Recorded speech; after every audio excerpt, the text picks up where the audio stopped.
Hey guys, we're going to talk today about a concept that is really important to understand for anyone who is interested in improving their life, and that can be in terms of health and wellness goals, but it can also really go as far as to talking about self-actualization and realizing your full potential. And I want to give you a bit of an evolutionary background on what I'm going to be talking about today so you understand how intrinsic this concept is to the evolution of life. When we think about the evolution of life, what we need to really understand is that throughout evolution, any member of any species has been primarily interested in one thing, and this is the acquisition of resources to guarantee its own thrive and ability to reproduce and pass on the genetic material. There are various ways in which species have done that. Some of them developed a super specific niche within which they were the only species that competed for resources. That means they had very limited space, but because they were the only ones, it was good enough to keep reproducing. The other species, like Homo sapiens, developed the opposite approach, which is that they managed to develop tools and find resources in multiple niches. So if you look at the humans, we're all across the world. We're inhabiting just about any ecosystem you can think of, apart from really deep sea and the most hostile environments on the planet. And even some of the really hostile ones, like the deserts, we have found the ways to actually live there. That's very impressive. So really, when we think about evolution, when we think about progress, we need to think about how we are going to get the resources that are going to get us to where we want to be. And I want to illustrate it with a couple of examples today. And then we're going to tie it into what it means for your desires for, let's say, personal growth or wellness. So when we are thinking about growth, development, thrive, we're talking here about moving from point A, which is our current undesired state, to point B, which is our future but desired state. And this is really about meeting our needs. And if we look at the most basic of the needs that we normally think about when we talk about acquiring resources, we're talking about food. At a really basic level, for most animals, it's finding food and shelter, and those are the primary needs that they need to get met. And this used to be the case for humans as well a long time ago. And so let's apply the model to a very real life example. So 100,000 years ago, 300,000 years ago, humans were still hunters-gatherers. The most important needs they had to meet in a day-to-day life was to find food to fuel their bodies, especially their brain, that required a lot of energy. So what we're talking about now is point A, current undesired state, which is really being hungry. And then what we're interested here is going to point B, which is future desired state, and this is effectively to be satiated. And here, we can expand that and also say, okay, current undesired state is not having sufficient food accumulated for winter, and future desired state is having enough food that even if I can't find it for a couple of days, I'm still good to go. So what is happening at this stage is that point A represents a problem, right? Your problem is you're hungry or you don't have sufficient food stored. And so let's look at the example of hungry.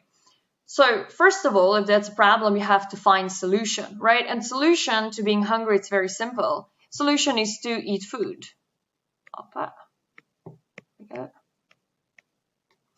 And you know that if you're hungry and if you're going to eat food, that's going to get you to the future desired state. Now, this is not where your ingenuity shines, though. This is pretty straightforward. What really makes the difference between members of the species that thrive and the ones that don't is whether or not they can find food. Like, this is really important, right? Is this step of finding food that's going to really make a difference. And so if you think about finding food, if we look at what humans have gone through to achieve that, it's quite remarkable. We first started as hunters and gatherers, and early on humans started to connect. So let's say we were hunting in groups, because it's much easier to hunt a large animal in a group of people than alone. Then later on, we even developed agriculture, which meant we no longer had to move around to find the best places where the food was most abundant. We brought that to us. And now we're at the point where you can walk into any of the supermarkets down your high street and you can get basically any food you want from anywhere in the world, which we could argue we've gone a little bit too far with that. But for the purpose of this example, that's really remarkable. But now we have reached a point where these basic needs for us are satisfied. And a lot of people stop thinking about what comes next for a human. But the reality is that despite the fact we have satisfied these basic needs, the overall model hasn't changed. The overall model of being in a point A we don't like, needing to find a solution to get us to the point B that we want, and finding the resources is the same. And I want to talk a little bit today about what has changed since we were at the stage where we had to acquire food. And the reality is that not much, apart from our needs, right? Our needs today, for at least most of the people watching this video, are no longer the lowest tier. This is Maslow's pyramid of needs.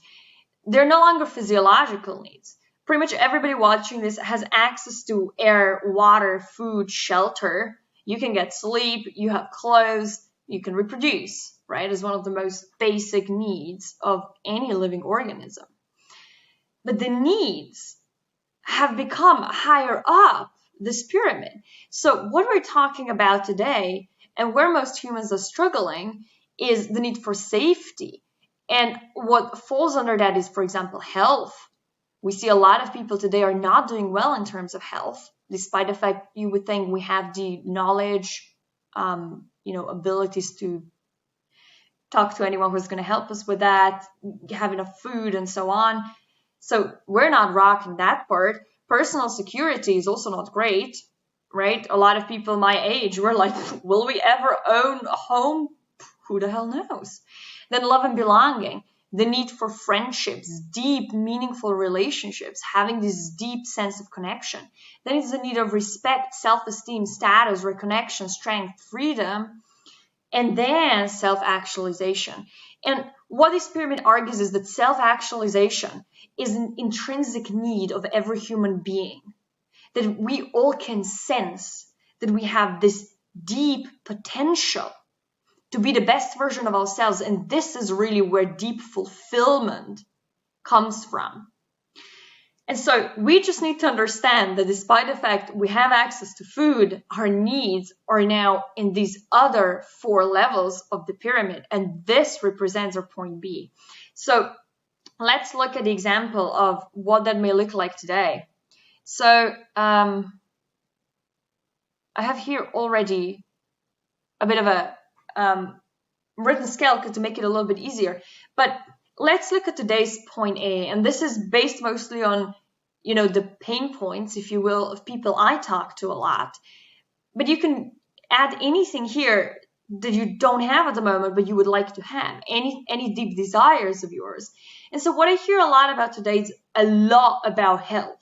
There are a lot of people out there, my age and older, who are struggling with issues like low energy, fatigue, being overweight, or struggling with balancing their body weight. There's a lot of people who struggle with digestive issues, people who struggle today with mental health, so anxiety, depression, and the like. A lot of people that come with unfulfilling relationships, or they may feel isolated or lonely, like they're lacking the tribe, so this need for connection that we saw in the pyramid.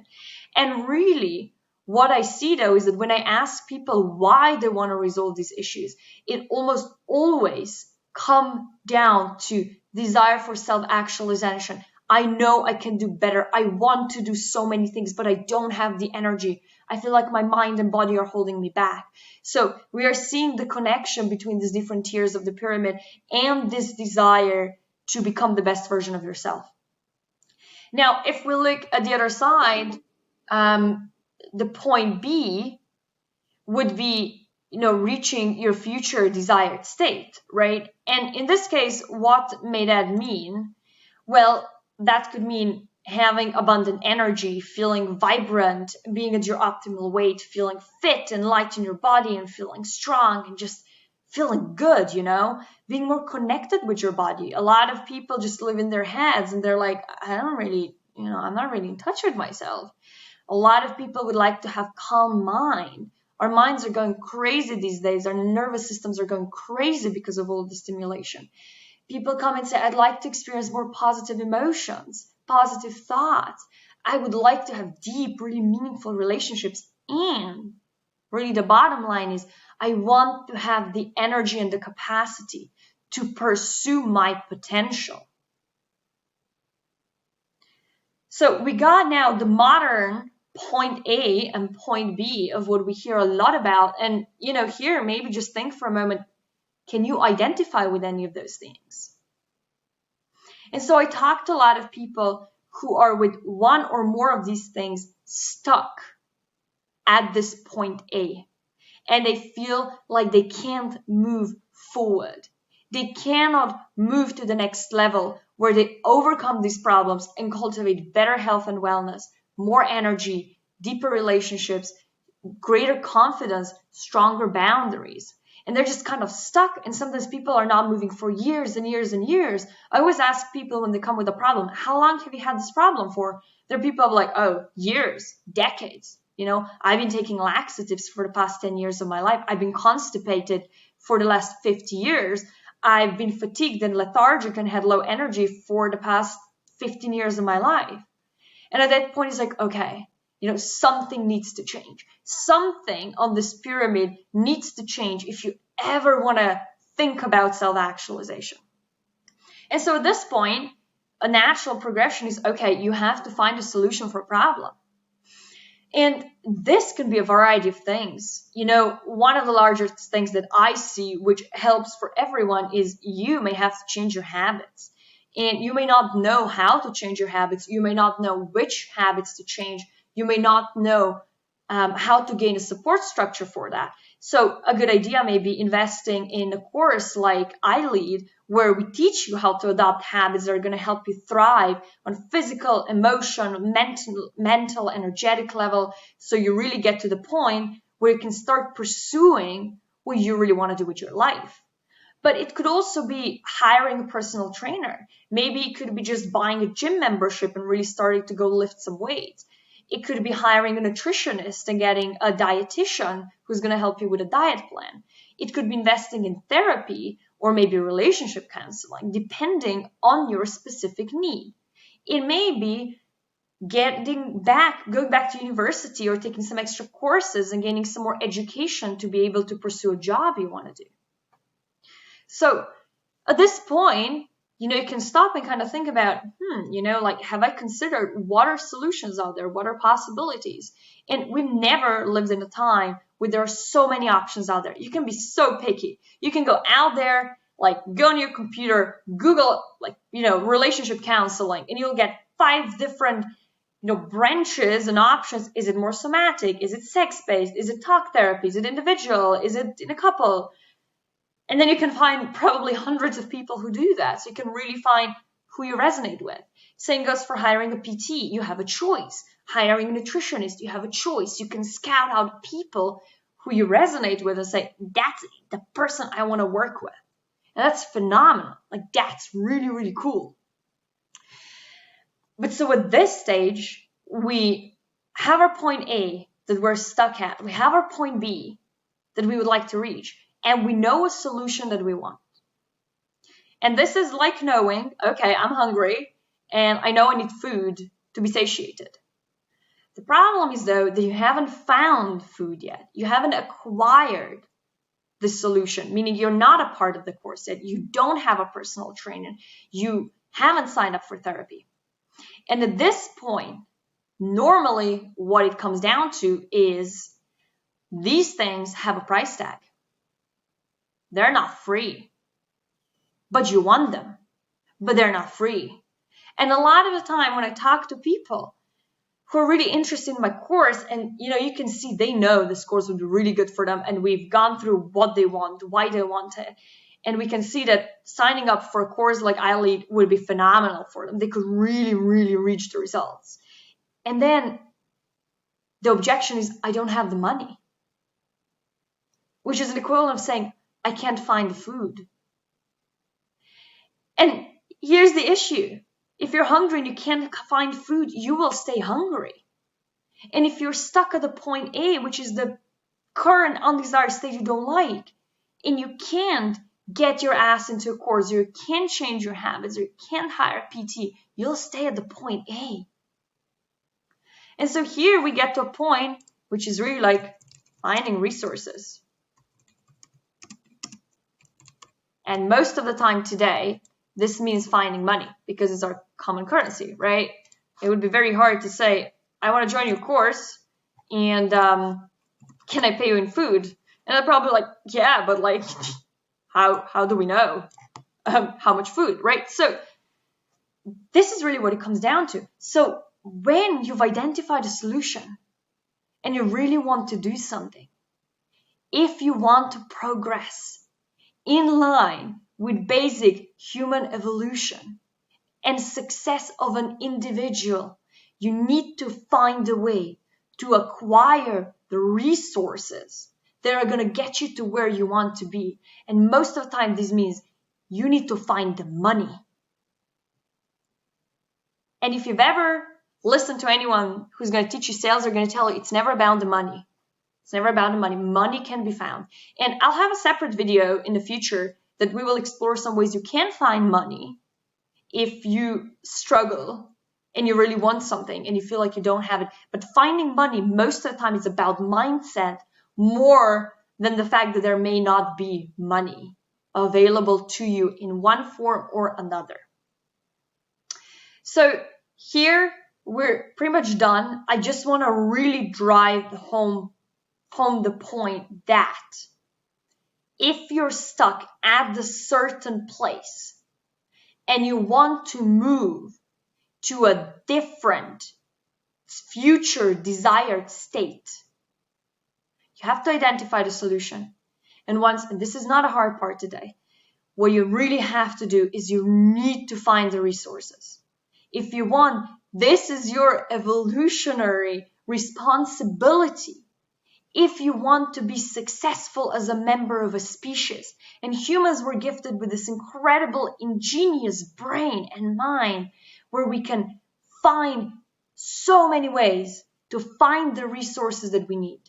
And what we see with a lot of people these days is that they stay at the level of satisfying only the basic needs for which they don't have to work, which are easy to achieve.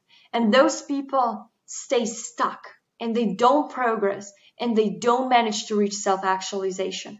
And so if you are interested in that, if you really want to get to where you want to be, you have to learn how to find the money, how to find the resources for yourself.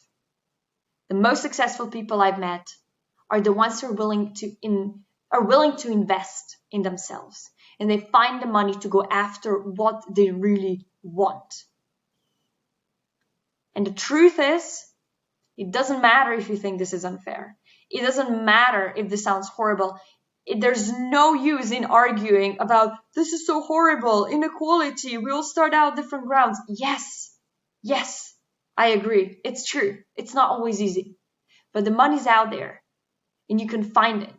And you need to find it if you want to progress. And that is the truth. And that is the truth whether or not you like it. So, I know this video may be uncomfortable for a lot of people. I know this concept was very uncomfortable for me when I first learned it because I realized it was to a large extent up to me whether or not I was going to progress in life. But it's also a concept that once you come to terms with the fact that that is kind of how it is, it's incredibly empowering because you realize you have the power to use your ingenuity to find the resources to get yourself to the next level. And this is real power. This is real control. This is real evolution. When you do it, not someone else does it for you. So, I hope this has been educational. Let me know what you think. I always love to hear your thoughts. Comment below, contact me on social media, and let me know, do you agree? Did this video change the way you think about the money and finding resources? Or maybe you feel super uncomfortable with this. Maybe you feel like what I'm saying is totally not true. I'd love to hear your thoughts in either case. So, thank you for watching. I hope you gained something out of it, and I will see you in the next video.